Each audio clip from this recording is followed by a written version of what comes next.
Big Pharma this year. If by beat Big Pharma you mean making meaningless measures that are difficult to implement and not reducing the price of a vital cancer drug, hooray! What a victory! Hello there, you 6.3 million awakening wonders. Thanks for joining me on this voyage to truth and freedom. Remember, turn on the notification bell because we make this content every single day and we want you to see it all. Today's story is a classic one of an administration that makes pledges and promises, blames their predecessors, uses empty rhetoric about representing the people when in fact, of course, they represent big business and the corporate globalist elite. In this case, Big Pharma. Publicly and politically, Joe Biden wants us to believe this.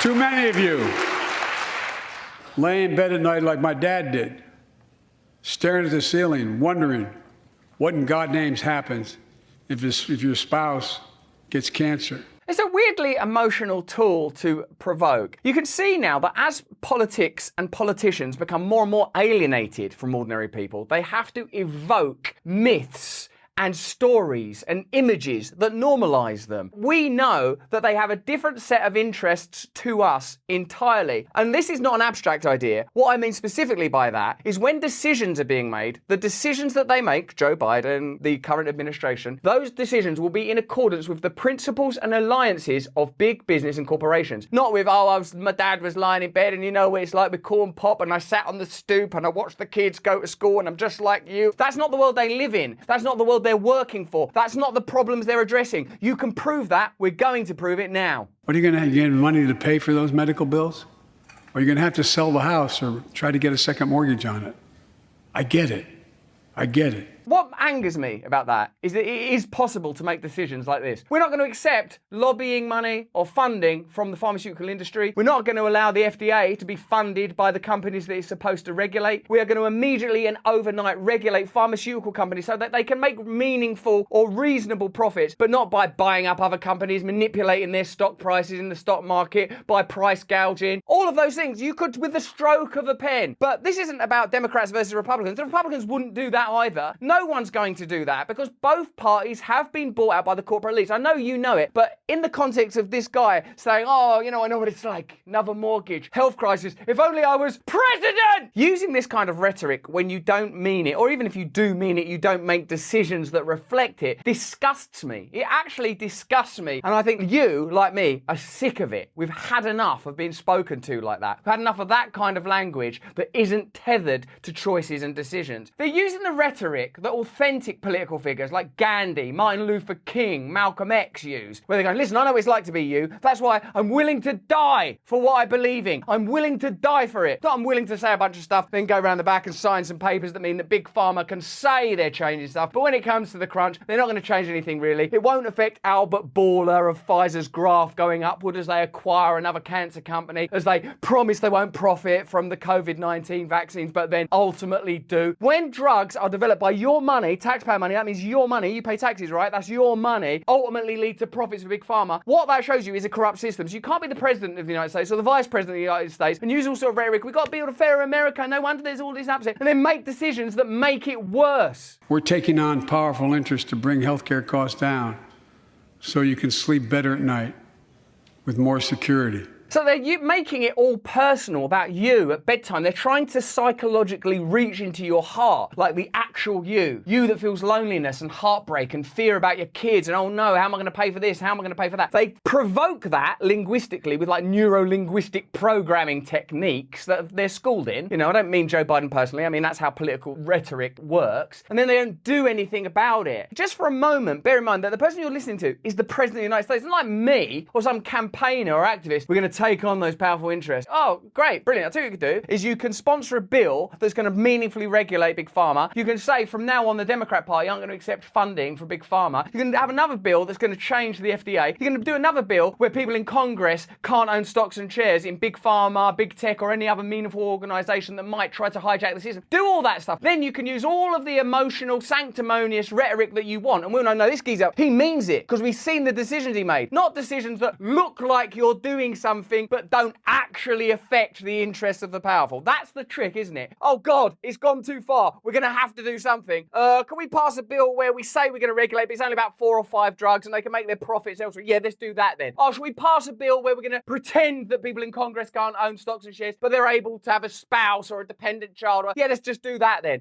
They're not willing to attack the system that they're part of. They're not willing to dismantle their own house around them. That's why you and me have to demand systemic change. That's why we have to say, well, okay, what would sort of make it all break apart? It would break apart if they couldn't own stocks and shares. It would break apart if they couldn't accept lobbying money. It would break apart if they couldn't accept donations. That still wouldn't be the solution. We'd still have the problems, the cultural problems that we have now. We'd still have military and geopolitical and ecological challenges. But at least what we would have is now a system where the people in power were at least able to do what they're pretending to do currently. Oh my God, we've got to take on these powerful interests. Shit, this is a problem, isn't it? This war. What are we going to do about it? At the moment, it's about what's the minimum we can do while maintaining this rhetorical stance. Let me know in the comments if you agree with that. You know, we pay more for prescription drugs than any nation in the world. We know that. We know that. We told you that. I can't actually believe this. I can't believe that the president of a country is now able to use the rhetoric of the dispossessed. That's what they've realised, that the system is so entrenched that the president is an abstract figure. The president can't talk like that. He's not like some civil rights campaigner in Milwaukee. He's in charge. And I know that if you know a lot and you've got a degree in politics, you go, oh, it's not as simple as that. It has to be passed by the Senate and the Congress. Well, then it is all pointless, isn't it? Then it literally is pointless. If the president's like, oh, well, I can't do anything. Well, you fuck off then. We might as well start again. We pay more for prescription drugs than any major nation on earth.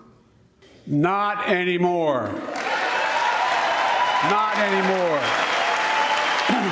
How much money does Joe Biden personally take from Big Pharma? How much money does the Democrat Party take from Big Pharma and the Republican Party? How much do they take from the financial industry? How much lobbying do they receive? How many times have they inserted loopholes into their legislation? Right now, are they willing to intervene when it comes to a vital prostate cancer drug that was developed by taxpayer money being meaningfully regulated when it comes to its pricing? No. Right, stop clapping then. Stop the bullshit, except that this is theatre. Nothing real's happening in that building. In the summer of 2020, then California Attorney General Xavier Becerra demanded the Trump administration use existing law to lower the price of medicines that were originally developed at taxpayer expense. So when there were no consequences to their words, i.e. they didn't have the administrative power to implement what they were saying, they agreed, hey, this should change, we've got to do something about drug prices. We cannot afford to leave the supply of this critical medication to chance and the whims of the marketplace when it was funded in part by taxpayer dollars, Becerra wrote in a letter to the Trump administration in response to the high price of remdesivir, which treats COVID-19. Less than 3 years later, the agency run by Becerra, now Health and Human Services Secretary in the Biden administration, just rejected the same demand from 2 cancer patients unable to afford the $180,000 a year price of a medicine whose development was originally funded by the public. Just remember, a minute ago in your life, we watched Joe Biden go, I know what it's like, my dad lying in bed, looking at the ceiling, heaven forbid, your spouse gets cancer. Right, that's your imagination. In real life, now, 2 Americans, $180,000 a year charge for a medicine whose development was originally funded by the public. That's actually even worse. That's worse than his rhetorical trick. Right, the American public, are you all willing to pay tax? Well, we've got to, otherwise we're going to prison. Okay, right, so here's your tax dollars, hand them over. We're going to develop this cancer drug. Yep, it works. It's a good cancer drug. Fantastic. You guys distribute that and sell it, take a small profit. No, take an exorbitant profit. So exorbitant, in fact, that the very people who participated in its development can't afford it when their relatives have got cancer. That is the opposite of the rhetoric. We cannot accept that. Our willingness to mentally gerrymander and make sense of that, oh, he's only because it's complicated and it's not as simple as that, and because of Congress and the Senate and the Republicans will oppose it. That's why it continues, because we're not willing to go, fuck this. That's enough now. That's enough, old man. Get out of fucking way. You can fuck off. Let's get some people in here that are willing to do stuff. They're willing to go, well, I'll go in there. We'll front them out. Like, until you start acting like normal people, you're going to live with this bullshit. Current Current laws allow regulators to rescind exclusive patent protections for government-developed drugs when action is necessary to alleviate health or safety needs, or when a medicine is not available to the public on reasonable terms. So I guess the legislation already exists for people that have got relatives dying of cancer. And we all know, like, who among us didn't lose someone from cancer, doesn't know someone with cancer, hasn't got someone right now being treated? It's all of us, isn't it? It's one of those things, which, by the way, only exists because we have such terrible diets and lifestyles. We'll get into that later. Like, you don't get cancer if you don't eat the shit we eat, but bloody hell, let's deal with one thing at a time. That's another lobbying industry that has to be tackled that they won't tackle because it's more powerful interest, because they benefit from you getting the cancer, then they benefit from treating you from the cancer, and they benefit from low horizon, sick, weary people that aren't vital and vibrant and awake and ready to go. We'll deal with that in a minute. The law already exists to prevent it, they're not using it. However, in rejecting that move for the prostate drug Xandy, the National Institute of Health, which is part of the HHS, declared that the purpose of existing law is designed to promote the commercialization and public availability of government-funded inventions, with a primary purpose to allow government funding recipients to own patent rights. So they're arguing that the people that receive the government funding do own the patent rights and are somehow then exempted from the obligation to allow people to acquire it at a reasonable price. Seems like that. We beat Big Pharma this year. My dad used to look at the ceiling worrying about cancer. It's a good job you weren't president. Everyone would be fucking dead. Becerra's department sided with pharmaceutical companies Pfizer and Astellas, despite Astellas selling the prostate cancer medicine in other countries at a fraction of its price in the United States. Oh my God. So American taxpayers pay for it, then they go to other countries and sell it more reasonably. You're paying for them to go elsewhere and sell that drug at a profit. That's a systemic problem that you should just end that now, shouldn't you? Because once you know that, and once you discuss that in Congress, anyone that votes against it is scum. Like, that's it, isn't it? Oh, you're scum then? Yeah, okay, good. You've admitted you're scum. You can fuck off and all. As long as these people are pretending, they're all pretending to be nice, aren't they? That's their whole deal. We are actually very nice. We like trans people and that. Yeah, I like trans. Let people be what they want. That's off the menu. If someone's trans, they're trans. If someone's like gay, like just leave people alone. Leave people alone and let them be out. Let's celebrate and enjoy and love one another. Cool. Now stop pretending to be nice when you're scum. We cannot make this show without our fantastic sponsors and supporters. They literally keep those lights on.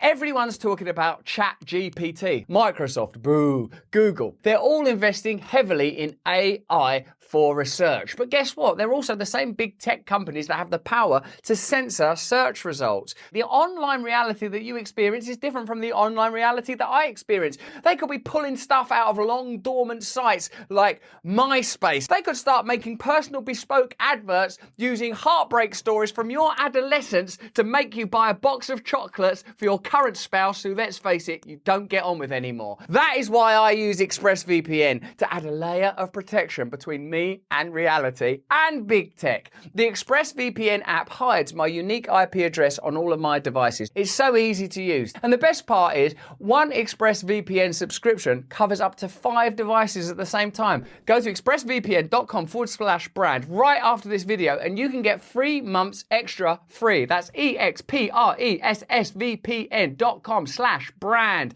And now let's go back to the story I was just then talking about, which probably talks about centralized power, doesn't it, and big tech and how we're all being tyrannized and turned into drones. Ugh. The patent holders of Xandy, whose ingredients were developed at a California public university, have earned more than $20 billion from the drug, according to the American Prospect. So there's some profit in it, $20 billion. Look, I don't want to get into redistribution of wealth in case you lot think I'm talking about communism or something. But what I'm talking about is there already is redistribution of wealth. It's redistribution of wealth to take your taxpayer dollars, develop a drug, then go and sell it abroad and get $20 billion. That's already. So we're not arguing about whether or not redistribution of wealth is going to happen. It does. We're arguing about where it gets redistributed to. You or them. You decide. Socialism in the development, capitalism in the profits. No one's arguing against the socialism of taking your money. Remember that. Becerra's decision may be a dramatic about face, but it is consistent for his boss, President Joe Biden. Biden was vice president when the Obama administration rejected congressional Democrats' demand that the government use the same power to lower the skyrocketing prices of medicine in America. So when he was vice president, they did the same thing thing then. This is consistent. This is absolutely what they do. That's why those rhetorical tricks are disgusting. Joe Biden, when he was vice president, was in the perfect position to oppose skyrocketing drug prices. I'm like you, my dad. I know what it was like to have my dad staring up at the ceiling thinking, I should probably go downstairs and talk to Joe about some of the decisions he's making to not confront pharmaceutical interests.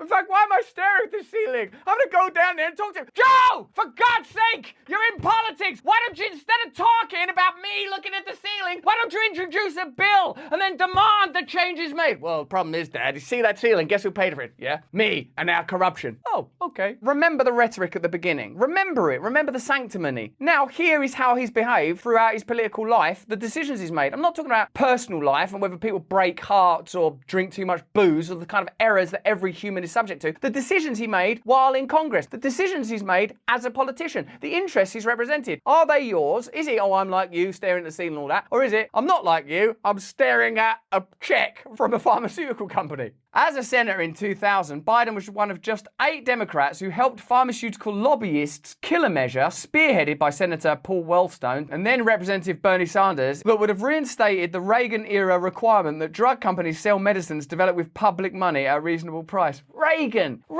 Well, come on, man. See, we've got to sell it at a reasonable price. Like, that's the sort of thing that should be happening. The requirement was repealed by the Clinton administration. Oh, God, they're worse. In 1995, following pressure by drug makers. Understandably, members of the public are concerned that the prices they pay are higher than those in other high-income countries, the Biden administration wrote in a letter to cancer patients on Tuesday. How are we going to trick these cancer patients into accepting the unnecessary deaths of their loved one? Empty rhetoric? Oh yeah, I'm good at that. Adding that officials share your concern about the high price of drugs and the burden it places on patients and their families, particularly the uninsured and the underinsured. Oh, thanks. Perhaps I'll use this concern and see if that will help break down this tumour. Oh no, look, the concern's not doing anything. How about some policy, you lying bastard? However, the administration insisted that it was rejecting the petition to use so-called march-in rights to seize the patents on Zandy because the prostate cancer drug is widely available to the public on the market. Why? That's not good enough. 180 grand a year, that seems like a march-in situation. March in! March! For a moment, put yourself in the position of the recipients of that letter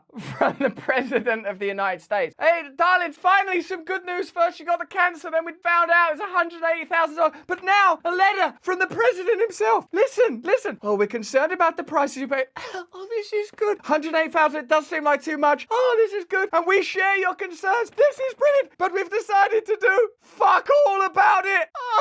And we thought cancer was terrible. It's a new low. Studies have shown that most, if not all, major new drugs are originally developed with funding from the US government. Oh, so you're paying for it. But at the urging of pharmaceutical lobbyists, and as nearly $250 million of pharmaceutical industry campaign cash flowed to both parties, by coincidence, federal officials have refused to use their existing power to reduce the US prices of those drugs. We cannot detach these real cases from that rhetoric. We have an obligation to make them accountable. That's what the system's supposed to be. Those politicians are supposed to represent the interests of people whose family member got cancer, who can't afford the cancer drug. Oh, well, we'll write to the president. Oh, the president's written back. What's he saying? Basically, fuck off. And the story about his dad. Oh, there's a story about his dad here and a ceiling. Good. Is it going anywhere? Yeah. All the way down here, it says fuck off. Oh, so we should stop voting for people like that and instead form new political communities that are willing to overlook the barriers they place between us culturally so we can finally confront these corporate interests. Did he put all that in the letter? No, just some more stories about his dad and a ceiling. How many rooms do they have in that house? The result? The American public is financing pharmaceutical research and development and then being rewarded for that investment with the world's highest prices for medicine. There you go, kids. America! 4 more years.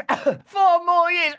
All while drug makers report ever higher profit margins. 4 more years. Prior to joining the Biden administration, Becerra had criticized this situation, expressing support for using executive authority to crack down on high drug prices. When it meant nothing, they said it. Now it means something, forget it. As a member of Congress in 2016, 2016, Becerra signed onto a letter to the Obama Department of Health and Human Services calling on officials to broadly use march-in rights to lower the cost of prescription drugs, including specialty drugs like those to treat cancer, which are frequently developed with taxpayer funds. Exactly this, essentially. Under the Bayh-Dole Act, passed 4 decades ago, the federal government can waive patent exclusivity for drugs whose research was funded by federal government dollars, speeding the arrival of far cheaper generics to the market. Wow. So in that speech, he could go, and to show that I mean it, and this isn't just a story about a ceiling that doesn't mean anything to anybody, we're going to place an actual ceiling on the profiteering of the pharmaceutical industry, rather than imaginary ceilings that don't mean anything because I don't make decisions that relate to it. So the legislation is already in place. Go, listen, you start selling that shit reasonable, or we're going to waive your patent, and then every Tom, Dick and Harry on the market will be flogging that stuff, white label, easy accessible prices. They could do that. It's possible. But they won't, because they don't work for you. They don't care about you. They care about pretending that they care for you. You go, oh good, you really care about me. Yeah, no, dad's ceiling. Right. Here you go then, do this. Oh, the thing was, when my dad was looking at that ceiling, he went, but never use the Bayh-Dole Act. But where do you go with this now? The legislation's in place, it's empty rhetoric, it's all bullshit, we've proven it again. In this case, the patent on Xandy is held by pharma giant Astellas, which in turn shares the US market with Pfizer. Pfizer, I remember their names. Is it that they're real heroes and great, never profit from anyone, and they love us and stuff? Xandy has proven to be effective in treating prostate cancer and is on the World Health Organization's list of essential medicines. And yet, despite march-in rights enshrined in the Bayh-Dole Act, federal officials have never exercised those rights, even as drug prices have skyrocketed. You can imagine what they did. We'll pass this, but we'll never use it. Just forget about it. And they've proven that they'll never use it because a legitimate case for using it has emerged, and they're not using it. So why did Becerra, when he was in opposition, say, you bastards, you should be giving them cancer drugs? Now he's actually the guy that's the recipient of that kind of lamentable claim. Guess what he's doing? The opposite. How did we get there? A furious lobbying campaign led up to Becerra's reversal on the question of marching rights. Of course lobbying does something. That's why they do lobbying. The US Chamber of Commerce, which spent more than $80 million lobbying in 2022, explicitly stated in public reports that it was lobbying on a petition to HHS to grant marching rights for the patents on the drug Xandy. So they just told you, whoa, this drug Xandy, this is going to be subject to that patent waiver thing. That means we're going to lose all our profits. Get in there and lobby them. You know, that's their reality. That's their real myth. That's their real allegiance. That's their real flag. That's their real story. That's the America they live in. They don't live in the same America as you. That's the real flag. That's the real banner. That's the real war that should be fought between us and them. The Chamber's board of directors includes a top lobbyist from Pfizer, which has disclosed lobbying the White House on Bayh-Dole marching rights. Astellas has also lobbied on issues related to marching rights under the Bayh-Dole Act. The powerful drug lobby, Pharmaceutical Research and Manufacturers of America, known as Pharma, or PHRMA, similarly reported lobbying on Bayh-Dole marching rights policy issues. So when something does, by almost accident, get into the system that could be of benefit to you, they've got a whole Goliath ready to go sort of roaring into the system, pulling it out, and they've got convenient stooges with easy rhetoric to do their bidding. Pfizer spent $15 million on lobbying in 2022, while PHRMA spent $29 million. Astellas spent $2 million on lobbying. That's extraordinary. There's millions and millions of dollars being spent on persuading people to not do what's best for you. Why would you even allow that? Why would you not end that now? Like, don't you feel like you're trapped in some sort of mad fish tank of idiocy? Like, hold on. The power is there. The power's there. The will isn't. Texas Representative Lloyd Doggett, the top Democrat on the Ways and Means Committee's Health Subcommittee, panned the administration's decision in a statement on Tuesday. Today's decision is a blow to prostate cancer patients, their families and taxpayers. Now, sometimes you see stuff on the telly, don't you? People wearing a little badge, prostate cancer, we're raising awareness for prostate cancer. All of this goodwill, all of this rhetoric, all real people suffering, real people, granddads and uncles and, people in your life, and it's all just bollocks. No, they could do stuff about it that they're not doing. We're going to do a campaign about it. We've got these new badges. Just fucking waive the bloody patents and get on with it. Adding, the Biden administration has missed yet another opportunity to do something meaningful. It didn't miss it. It closed it down deliberately to lower prescription drug costs and protect taxpayer investments. This is wrong from so many angles, I can't even calculate it. Its decision protects monopolists over taxpayers and patients despite clear statutory authority and reasonableness to intervene. Like, even when Joe Biden bizarrely positions himself as an extraordinary sort of like David versus Goliath figure, he's actually actually not using the sling available to sort of go, yeah, there we go, we can use this. Xtandi has become a blockbuster, a prize so valuable that last week Pfizer made headlines, paying $14 billion to take over the company that has the U.S. license to sell the drug. Right now, each of these pills costs more than $20 in Canada and up to $90 in the U.S. It's disgusting. But the price could be as low as $3 per pill. That's how much Claude Mercure calculated it would cost him to make it here at his small drug company in St. Catharines, Ontario. He offered to supply both the U.S. government and Africa. Look at this pharmaceutical Father Christmas. So they're not all bad, isn't it? So we have to remind ourselves that, yeah, of course it's necessary. Because, again, that's the type of rhetoric they use. Oh, Russell, you're exaggerating. People need to make a profit. You can't be against profit. Free market. Well, here is someone that's working in that industry is going, oh, I can actually make it for $3. And, of course, he's trying to run a business, but he's a reasonable person running a reasonable business with the aim of, oh, look, we can make it for this much money. We can make a little bit of profit, keep the lights on, keep our staff well looked after, but we're not going to destroy people because they've got no choice because someone they love has got cancer. Hey, wait a minute. If someone's got cancer, yeah, and they're going to die, yeah, except if they buy this drug, yeah, and you love them so you don't want them today, yeah, we could make so much money, woo! Like, here, this lovely old Santa Claus of pharma will step in. Like, so there is optimism in this. All of the corruption of Joe Biden, I do your bidding, there's the Santa Claus of pharma here. There are different people that we could empower with a different lens, with a different mentality, with some willingness, a bit of courage. We can change the world. But the offer was refused, and the U.S. patent protection remains in place. Oh, they refused. So someone in power stepped in on behalf of pharmaceutical giants rather than you and your cancer. Yep, as usual. Even at $3 a pill, he says he could still have made a profit. Reasonable profit, reasonable man, reasonable system. No. Well, there's I really can't really find a reason why.